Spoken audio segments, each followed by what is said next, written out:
The Passenger Pigeon, Its Natural History and Extinction by A.W. Schorger. Deep, youthful impressions are not easily effaced.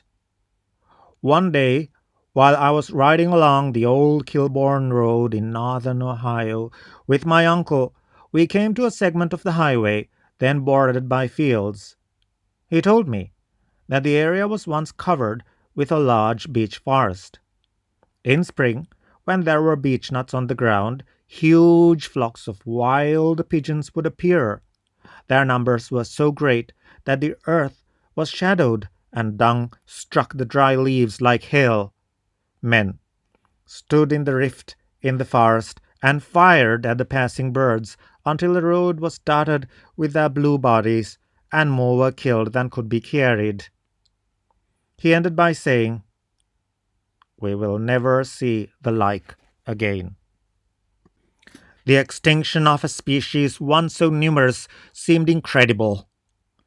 Recourse, in later years, to the formal literature failed to answer many questions that occurred to me. The life history of the passenger pigeon, including its extermination, contained many lacunae and contradictions. It was my good fortune eventually to reside in Wisconsin, one of the last states in which the species strove to maintain its existence. Conversations with men who had shot and trapped pigeons furnished the final stimulus for this history. The unrivaled collection of newspapers in the library of the State Historical Society of Wisconsin provided information on movements, roosts, and nestings manifold greater than could be found in the scientific and sporting journals. The spare time of a score of years was spent on interviews, correspondence, and a search of the literature. It is unfortunate and most regrettable that no competent ornithologist attempted to make a comprehensive study of the nesting and other phases of the life history of the passenger pigeon while it existed in large numbers. Writers from Wilson to Brewster recorded largely what they were told by local residents and trappers. Many of the statements are inaccurate, but they appear repeatedly.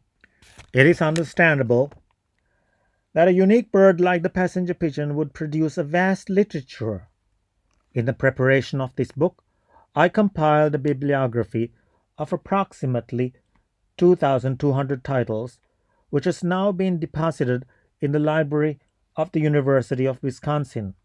Where possible, each title carries the name of the Commonwealth to which the information in the title pertains. If there were included all the references in the newspapers of the various states, the list would readily extend to 10,000.